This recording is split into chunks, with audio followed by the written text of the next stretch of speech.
السلام عليكم ورحمة الله وبركاته. الحمد لله وكفى وسلام على عباده الذين اصطفى ونشهد أن لا إله إلا الله وحده لا شريك له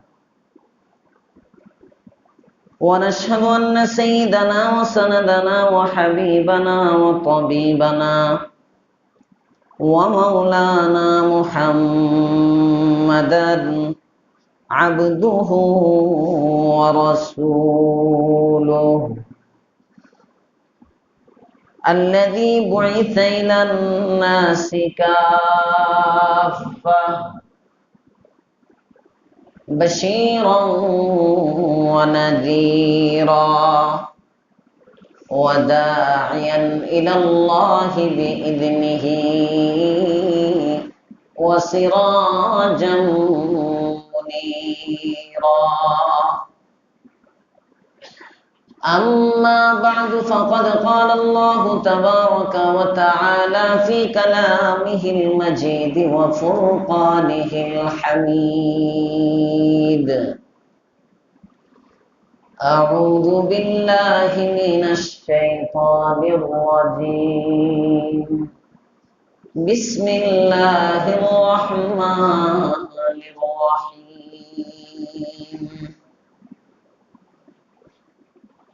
الله لا إله إلا هو الحي القيوم لا تأخذه سنة ولا نوم له ما في السماوات وما في الأرض من ذا الذي يشفع عنده إلا بإذنه يعلم ما بين أيديهم وما خلفهم ولا يحيطون بشيء من علمه إلا بما شاء وسع كرسيه السماوات والأرض ولا يؤوده حفظهما وهو العلي العظيم. وعن أبي هريرة رضي الله عنه قال رسول الله صلى الله عليه وسلم: لكل شيء سنام وسنام القرآن سورة البقرة وفيها آية أعظم آيات من كتاب الله أو كما قال عليه الصلاة والسلام. اللهم صل على محمد وعلى آل محمد كما صليت على إبراهيم وعلى آل إبراهيم إنك حميد مجيد. اللهم بارك على محمد وعلى آل محمد كما باركت على إبراهيم وعلى آل إبراهيم إنك حميد مجيد. سبحانك لا علم لنا إلا ما علمتنا إنك أنت العليم الحكيم. আলহামদুলিল্লাহ। মুআজ্জাজ মুহতারাম মুসল্লিয়ান কিরাম মুরব্বিয়ান ইজাম যুবক বন্ধুরা ছোট ছোট বাচ্চারা শুকরগুজার হচ্ছি রব্বে করিমের দরবারে আলিশানে যার তৌফিকে সালাতুল জুমআ আদায়ের উদ্দেশ্যে মসজিদে আসতে পেরেছি। কালিমাতুশ শুকর পড়ি আলহামদুলিল্লাহ। আল্লাহ পাক রব্বুল আলামিনের খাস ফজল করম, আল্লাহ তাআলা আমাদেরকে এখনো সুস্থ রেখেছেন, সুস্থ আছি। আল্লাহ যেন সিহহত আফিয়াতের সাথে আমাদের দীর্ঘ হায়াত দান করেন, বলি আমিন। আমাদের পরিবার পরিজনের মধ্যে যাদের কেউ অসুস্থ থাকেন, যারা অসুস্থ, আল্লাহ সকলকে সিহহতের সাথে হায়াতে তওয়িলার মালিক বানান, বলি আমিন। আলোচনা চলতেছিল আয়াতুল কুরসি সম্পর্কে। কোরআনে কারীমের সবচেয়ে দামি আয়াতের নাম কি? সবাই বলেন। সবচেয়ে কম দামি আয়াত না দামি আয়াত? কোরআনে কারীমের কোন অংশকে আরেক অংশের উপর শ্রেষ্ঠত্ব দেয়া যাবে কিনা, এ ব্যাপারেও মতবিরোধ আছে। কেউ তো বলেন না, কোরআনে কারীমের আয়াত সব সমান, কারণ কালামুল্লাহ তো আল্লাহ তাআলার কালাম, যেহেতু এখানে আবার এটা দামি, এটা আফজল, এটা সবচেয়ে শ্রেষ্ঠ, সবচেয়ে দামি, বোঝা যায় এটার তুলনায় অন্য অংশের দাম কম। এভাবে বললে অনেক সময় অনেকে বলেন যে এটা কোরআনের বেইজ্জতি হয়, অসম্মানী হয়। এই জন্য তারা বলেন না, এভাবে বলা যাবে না, বরং বলতে হবে কোরআনের সব আয়াত সমান। কিন্তু গ্রহণযোগ্য মত হলো কিছু আয়াত, কিছু সূরা রাসূল করিম সাল্লাল্লাহু আলাইহি ওয়াসাল্লাম এগুলোকে শ্রেষ্ঠ বলেছেন। এগুলোর ফজিলত, শ্রেষ্ঠত্ব স্বয়ং রাসূল করিম সাল্লাল্লাহু আলাইহি ওয়াসাল্লাম নিজেই বর্ণনা করেছেন। এর অর্থ কি? আয়াত হিসাবে, সূরা হিসাবে তো সবগুলোর দাম সমানই, বাকি নেকির বেলায় তারতম্য আছে, ভেদাভেদ আছে। নেকির বেলায় আয়াতুল কুরসি পাঠ করলে সওয়াব একটু বেশি হবে। আয়াতুল কুরসির দাম, ফজিলত, এর অর্থ হলো এর পাঠকের দাম আল্লাহ তাআলা বাড়াইয়া দিবেন। তো আয়াতুল কুরসি কোরআনে কারীমের মধ্যে সবচেয়ে দামি, এর অর্থ অন্য আয়াতগুলো কম দামি এটা না, বরং আয়াতুল কুরসি যে পড়বে, যে পাঠ করবে, তার দাম আল্লাহ তাআলা বৃদ্ধি করে দিবেন। আয়াতুল কুরসির পাঠকের এমন এমন কিছু উপকার হবে, যে উপকারগুলো অন্য সূরার দ্বারা অর্জন হয় না। যেমন হাদিসের মধ্যে আসছে, হযরতে আবু হুরায়রা বলেন, কোন ব্যক্তি যদি ফজরের নামাজের পরে মান ক্বারাআ আয়াতুল কুরসি ওয়া আয়াতাইন মিন হামিম তানজিলুল কিতাবি মিনাল্লাহিল আজিজিল আলীম, কোরআনে কারীমের একটা সূরা আছে, সূরাতুল মুমিন বলে এই সূরাটাকে, সূরাতুল গাফিরও বলে সূরাকে। সূচির মধ্যে সূরা গাফিরও লেখে অনেক কোরআন শরীফের সূচিতে, অনেক জায়গায় সূরাতুল মুমিনও লেখে। 24 নম্বর পাড়ায়, 24তম পাড়া, কোরআনে কারীমের 24তম পাড়ার 6 নম্বর পৃষ্ঠায় একটা সূরা শুরু, সূরাতুল মুমিন। আর 18 পাড়া যে সূরা দিয়ে শুরু হয়েছে, এই সূরার নাম সূরাতুল মুমিনুন। তো এই সূরা মুমিনের প্রথম দুটি আয়াত এবং আয়াতুল কুরসি যে ব্যক্তি ফজরের পরে তিলাওয়াত করবে, আল্লাহর পয়গম্বর বলেন সন্ধ্যা পর্যন্ত সমস্ত অনিষ্ট থেকে আল্লাহ তাকে হেফাজত করবে। ঠিক তদ্রুপ কোন ব্যক্তি যদি সন্ধ্যায় পাঠ করে, সমস্ত অনিষ্ট থেকে আল্লাহ তাআলা ফজর পর্যন্ত তাকে হেফাজত করবে। আয়াতুল কুরসি বলা হচ্ছিল, আজকেও ফজিলতের একটি হাদিস তেলাওয়াত করা হয়েছে, লিকুল্লি শাইইন সিনাম। আল্লাহ রাসূল সাল্লাল্লাহু আলাইহি ওয়াসাল্লাম বলেন, প্রত্যেক বস্তুর একটি সিনাম আছে। সিনামুন আরবি শব্দ। সিনামুন বলা হয় আ'লাল বাঈর, অর্থাৎ বাঈর বলে উটকে, উটের উঁচা স্থান যেটা, কুজ। এই যে এদিকে দেখবেন গরু ইয়াগুলোর এখানে একটা হাড্ডির মতো থাকে না, উঁচা হয়ে থাকে, এরকম উটের হলো পিঠের দিক দিয়ে যে উঁচা জায়গাটা থাকে উটের, যে জায়গাটা সবচেয়ে উঁচা, মাথার চেয়ে উঁচা দেখা যায় উটের, এটাকে আরবিতে বলে সিনামুন, মানে উচ্চ স্থান। আল্লাহ রাসূল সাল্লাল্লাহু আলাইহি ওয়াসাল্লাম বলেন, লিকুল্লি শাইইন সিনাম, প্রত্যেক বস্তুরই একটা উঁচা জিনিস আছে, দামি জিনিস আছে প্রত্যেক বস্তুর মধ্যে। মানুষের সবচেয়ে দামি জিনিস কোনটা? মাথা। সবচেয়ে দামি কি? মাথা। মাথা। এই জন্য এই মাথা সিজদা ঝুঁকাইলেও সবচেয়ে দামি সত্তার সামনেই ঝুঁকাইতে হয়। সুবহানাল্লাহ। এখন তো বুঝে না সুঝে না, যারে মন চায় তার সামনে সেলুট দেওয়া শুরু করে, পা ঝোকানো, মাথা ঝোকানো শুরু করে। হ্যাঁ, কদম বুসি করতে যায় না, সেজদা করে। পীর বাবার সামনে সেজদা করে, মাজারের মধ্যে গিয়ে মাথা ঠুকরাইতে থাকে। অবুঝ মানুষ, আল্লাহ এদেরকে বুঝ দিয়ে দাও, বলেন আমিন। মাথা নোয়াবো একমাত্র কার কাছে? মান্নত করব তো কোথায় করব? মসজিদে। মান্নত কই করবেন? মসজিদে বা মাদ্রাসায়? বলেন মান্নত কোথায় হবে? মসজিদে মাদ্রাসায়। মনে থাকবে তো? মান্নত হবে মসজিদে মাদ্রাসায়। মসজিদে মান্নত হলে এটা আল্লাহর নামে হয়, আল্লাহর জন্য হয়। যে আমার যদি কথার কথা, মান্নত ভালো জিনিস না, মান্নত ভালো কাজ না, ভালো মানুষে মান্নত করে না। এটা আল্লাহর সাথে একটা চ্যালেঞ্জের মতো হয়ে যায়। ফকিহুল আসর মুফতি রশিদ আহমদ লুধিয়ানবী রহমাতুল্লাহ আলাইহি উনি একটা কিতাব লিখছেন, ইখতিলাফে উম্মত আর সিরাতে মুস্তাকিম, উর্দুতে লেখা, বাংলা অনুবাদ হয়েছে উম্মতের মতানৈক্য সরল সঠিক পথ, এই নামে বাংলা হয়েছে। আপনারা সংগ্রহ করতে পারেন, বইটা পড়ার মতো। এখানে এক জায়গায় হযরত লিখতেছেন যে মান্নত এটা আল্লাহর সাথে একটা বাড়াবাড়ির মতো, যে আমার যদি এই কাজটা হয় তাহলে আমি এত টাকা মসজিদে দান করব না। তাহলে বোঝা যায় আল্লাহর মনে হয় ভান্ডারে অভাব, তোমার 50,000 টাকার জন্য, 1,00,000 টাকার জন্য আল্লাহ বাধ্য হয়ে তোমাকে এটা দিতে হবে।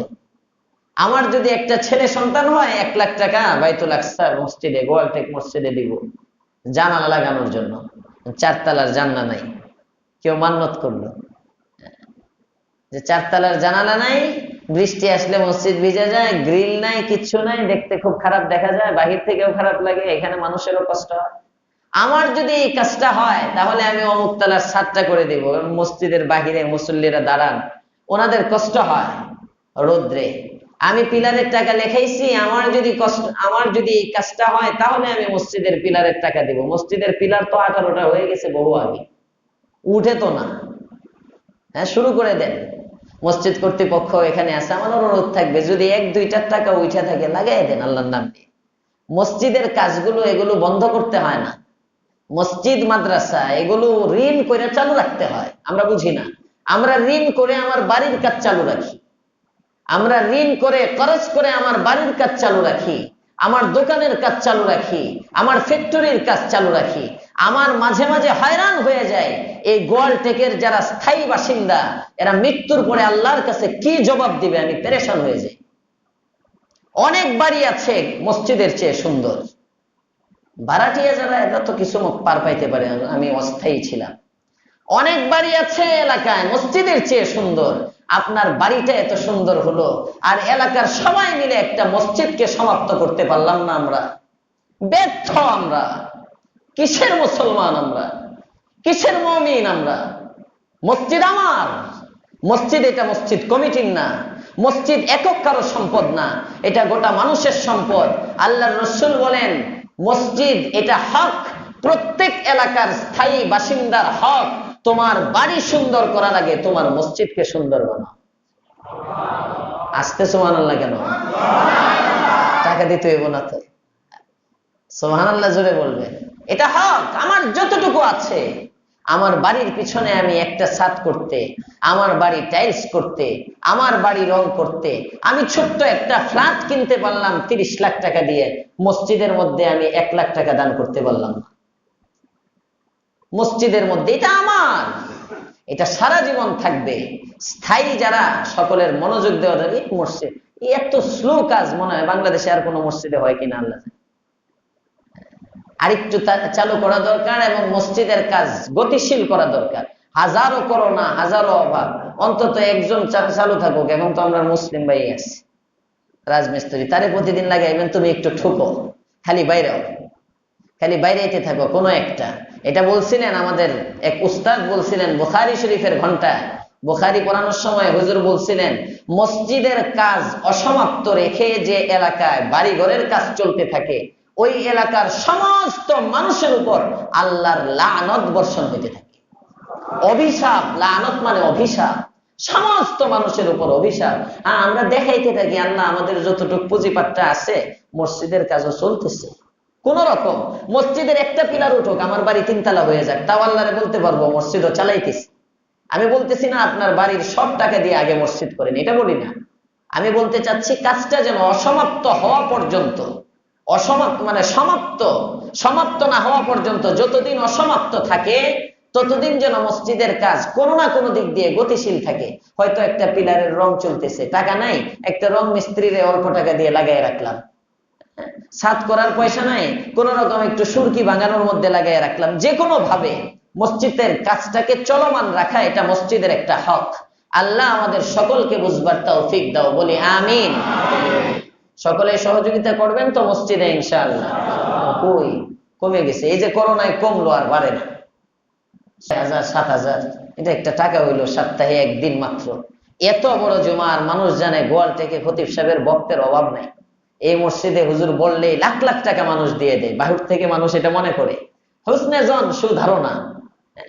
হুজুরকে মানুষ জানের চেয়ে বেশি মহব্বত করে। বাহিরে মানুষ অনেকে ফোন দেয় তো আমাকে, হুজুর আপনি কিভাবে এত ভক্ত বানাইছেন? আমি গিয়ে কইছি প্রত্যেকের বাড়িতে মুরগি খাওয়াইছি আর কইছি তুই আমার ভক্ত।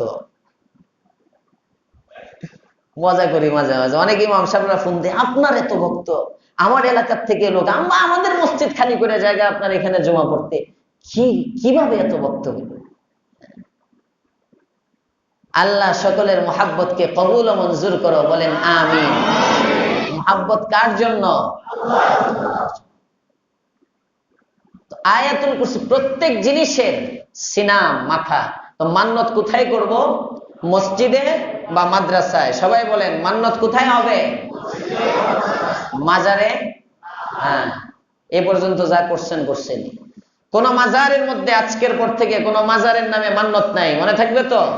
বলেন মাজারে মান্নত করব না, মাজারে সেজদা করব না, পীরের নামে মান্নত করব না, পীরের পায়ে সেজদা করব না, মনে থাকবে তো? পীর পূজা নাই।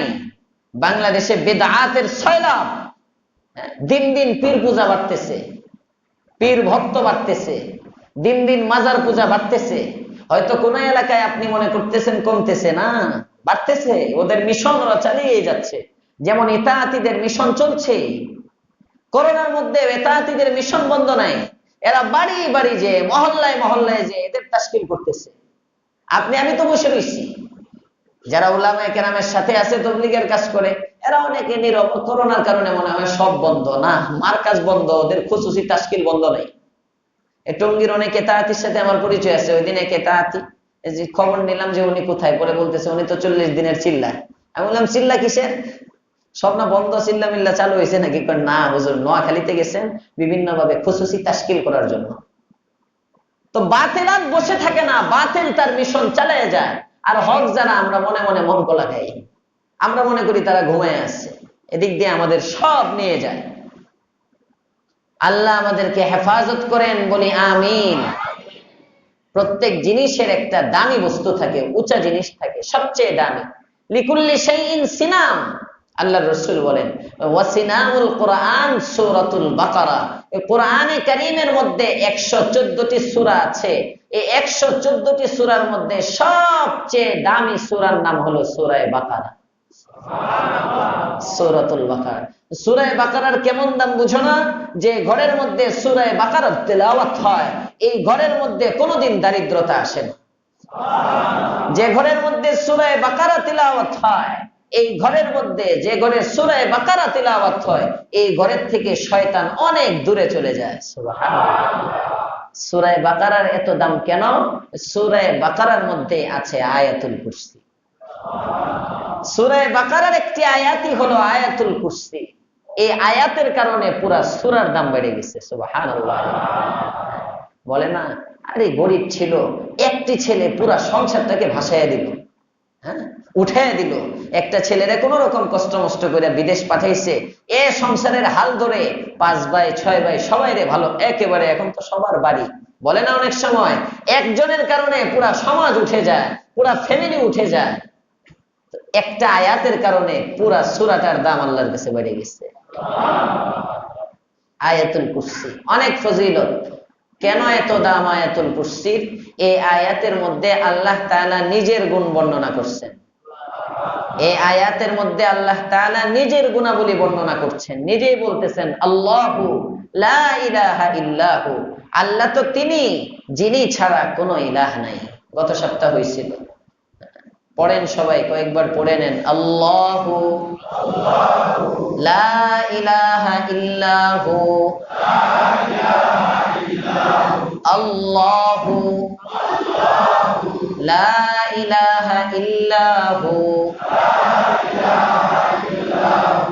আল হাইয়ুল কাইয়্যুম, আল হাইয়ুল কাইয়্যুম, লা তাখুযুহু, লা তাখুযুহু সিনাতুন ওয়ালা নাওম, লাহু মা ফিস সামাওয়াতি ওয়া মা ফিল আরজি।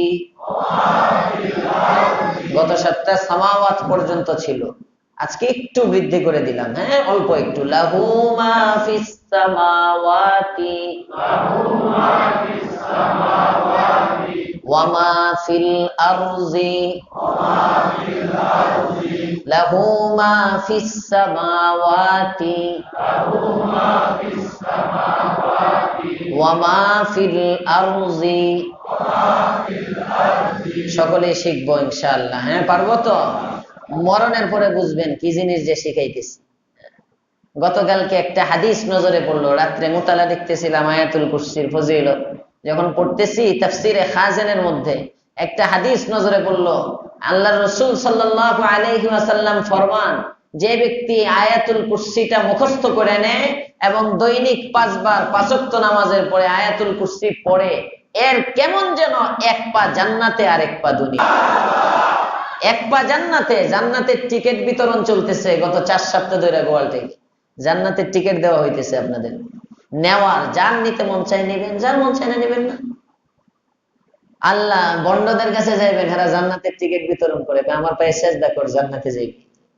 দেওয়ান বাগিরা জান্নাতের টিকিট বিতরণ করে, পাগড়ির মধ্যে ধর, লেঞ্জা ধরবি আর ফিক্কা মেরা জান্নাত ডিঙে জাহান্নামে ফালাইয়া দিব। হাদিসে পাকে আছে, আল্লাহর পয়গম্বর বলেন,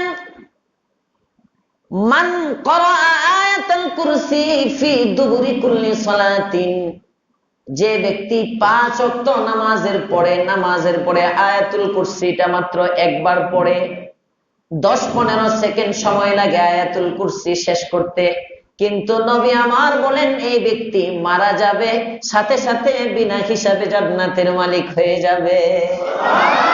কোনো হিসাব নাই, কোনো হিসাব নাই, হিসাব নিবেই না। কেন? যে ব্যক্তি দৈনিক 5 বার ঘোষণা করে আল্লাহু লা ইলাহা ইল্লাহু, হায় হায় হায়। অন্য বর্ণনায় আছে আল্লাহর পয়গম্বর বলেন, যে ব্যক্তি দৈনিক আয়াতুল কুরসিটা যে ব্যক্তি 5 বার তেলাওয়াত করবে, মৃত্যুর সময় ওই ব্যক্তির জবানে কালিমা জারি হয়ে যাবে।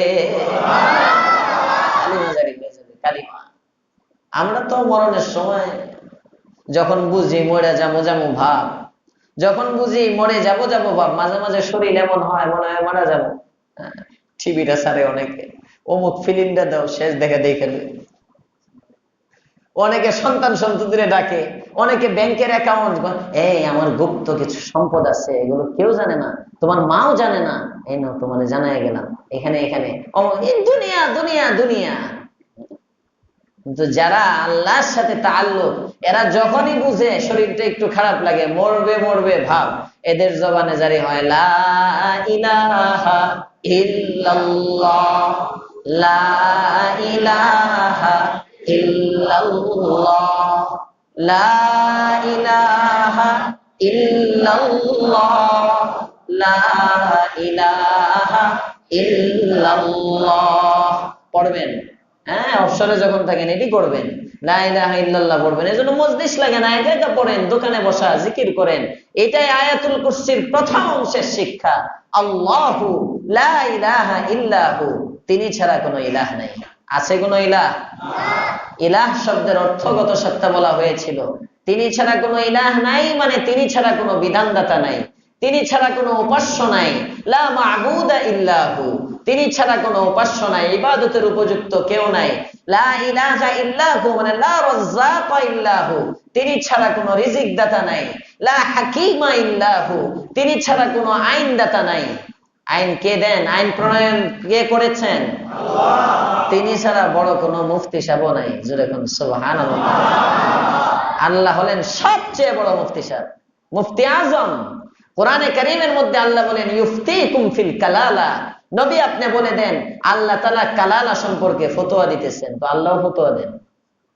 এজন্য হাক্কানি মুফতি যারা, তাদের তাআল্লুক হয় রব্বে কারীমের সাথে।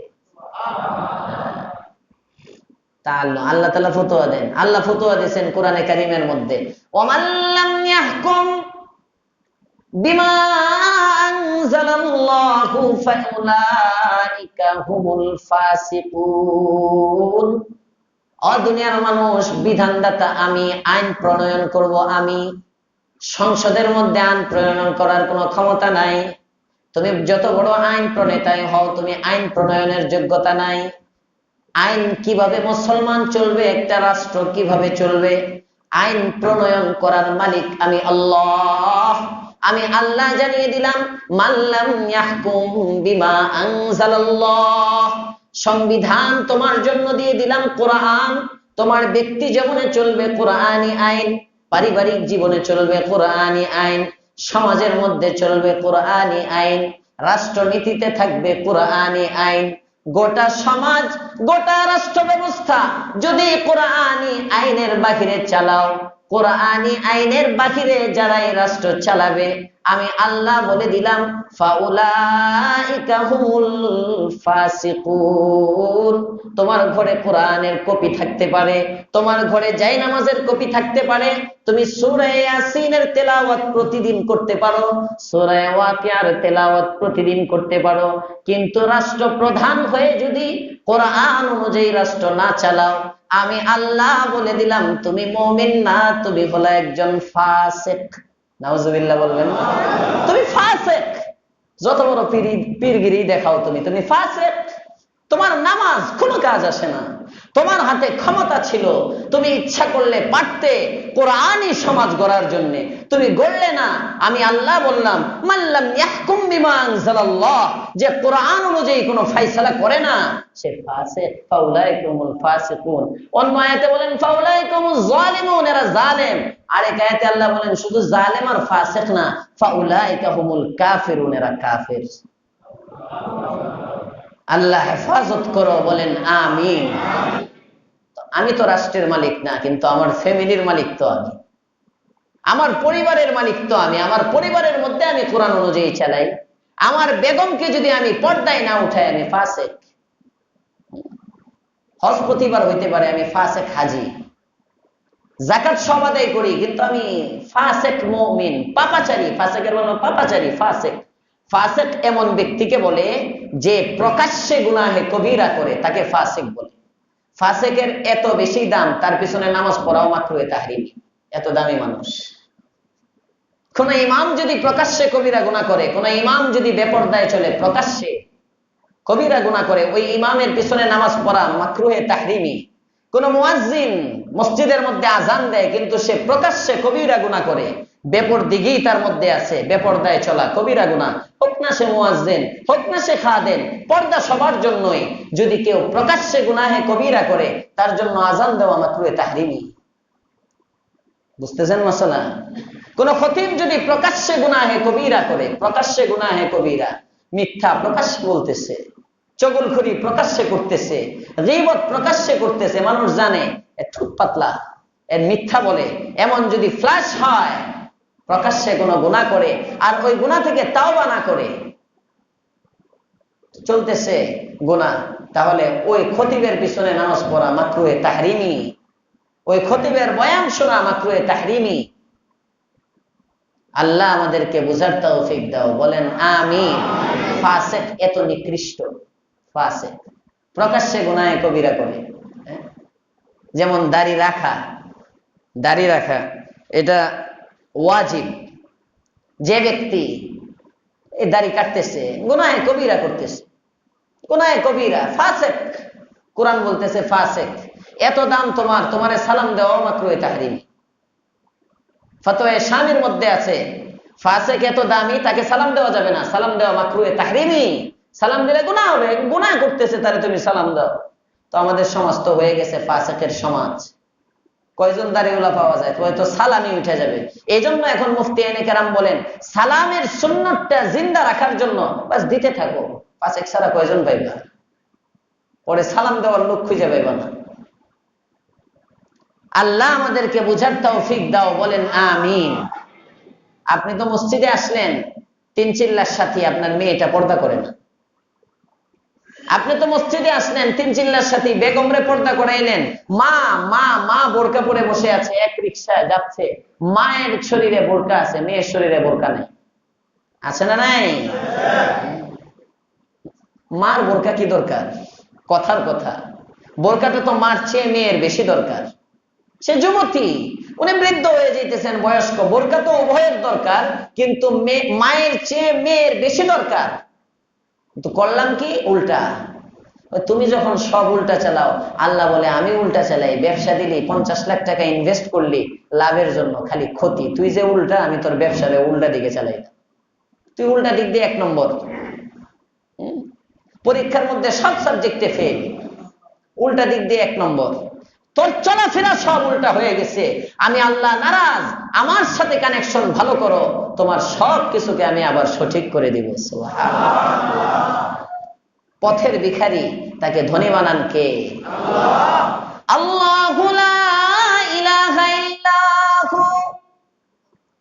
আয়াতুল কুরসির মধ্যে আল্লাহ তাআলা জানান সব হয় কার থেকে? সবাই বলেন সব হয় কার থেকে?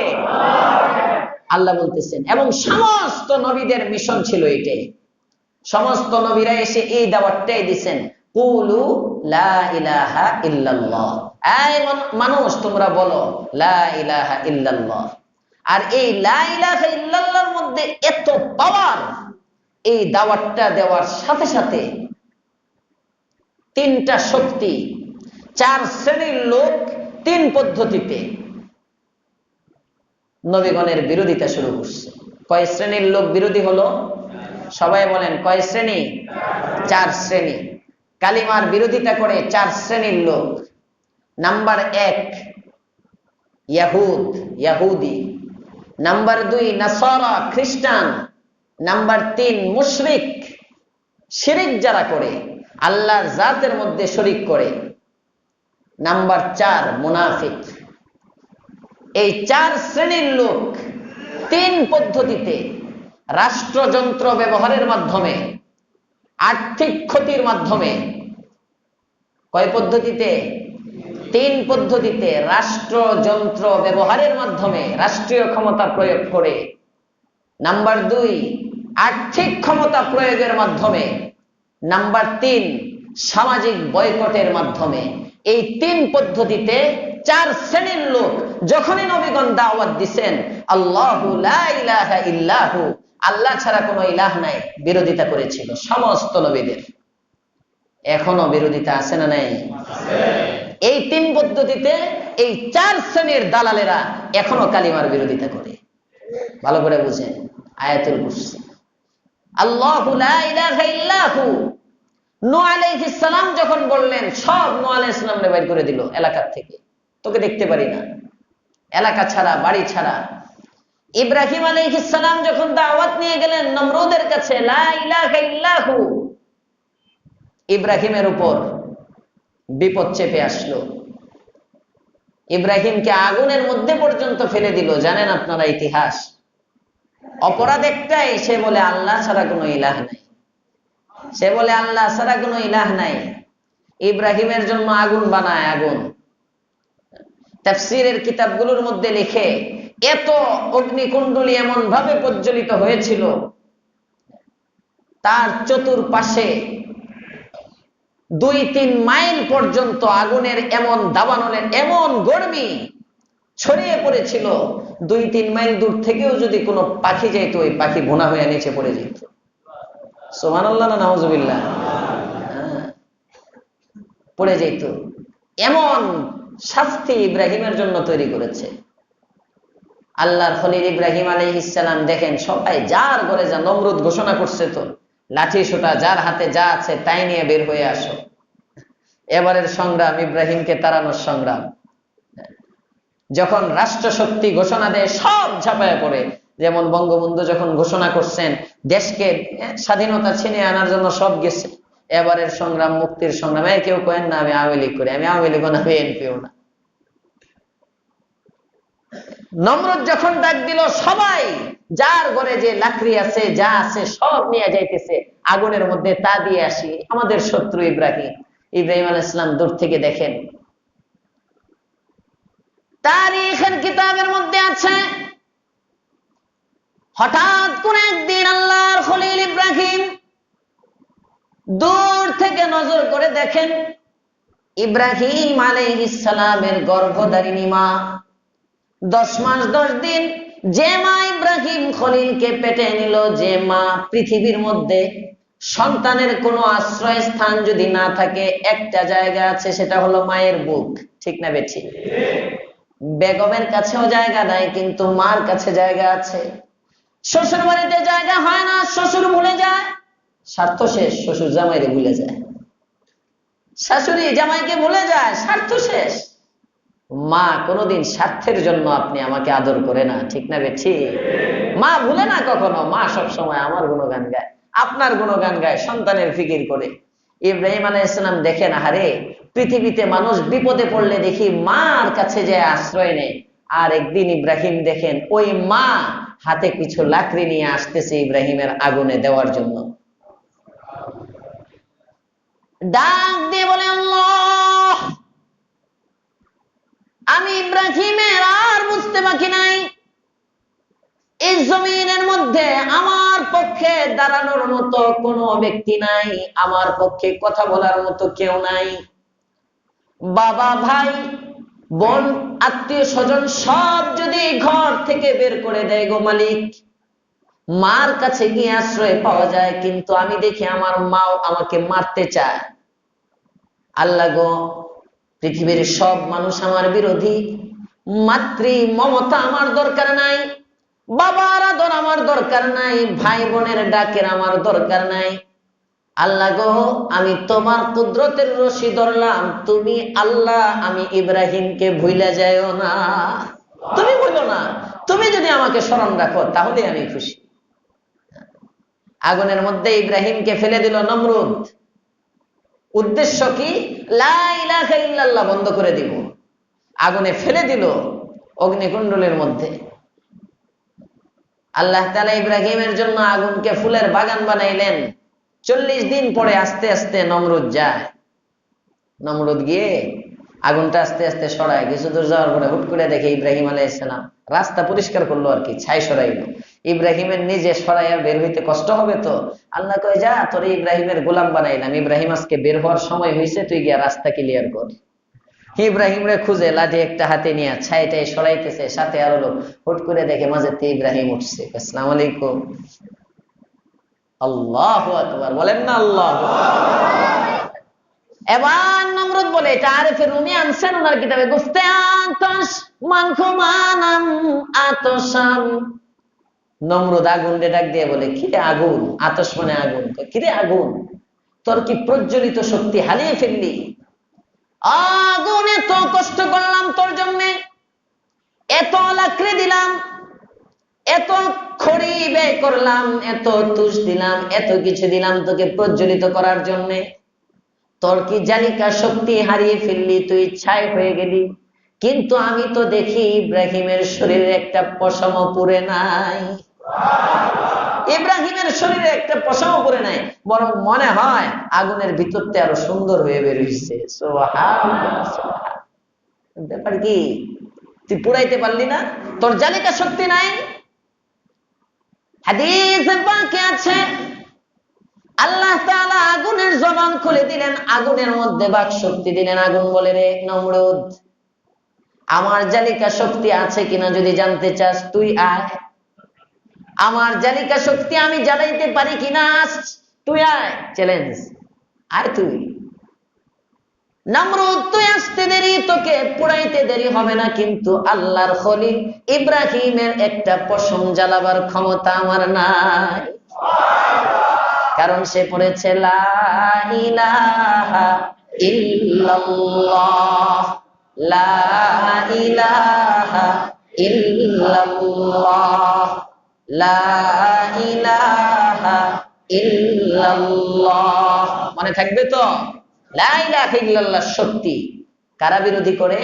ইব্রাহিমের সময় বিরোধিতা করেছিল মুশরিকরা, যারা পূজা করত।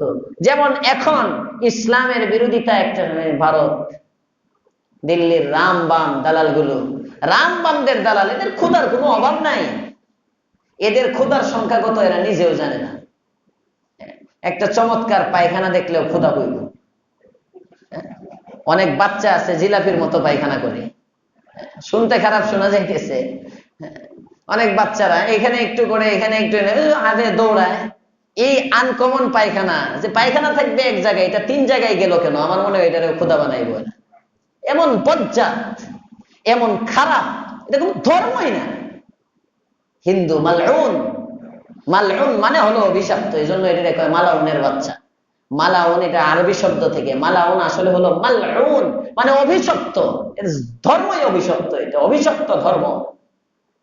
এখনো এরা আছে মসজিদের পিছনে লাগা, মাদ্রাসার পিছনে লাগা, ইসলামকে দমন করার জন্য লা ইলাহা ইল্লাল্লাহ যারাই মুখে আনে, এই শক্তি যারা অর্জন করে, এই শক্তিকে দমন করার জন্য ইব্রাহিমের জামানায় যেমন মূর্তি পূজারীরা ইব্রাহিমের বিরোধিতা করেছিল, এই জামানার মূর্তি পূজারীরাও বাংলাদেশের হিতাকাঙ্ক্ষী না, এরা দেশ বিরোধী। ঠিক না বেঠি?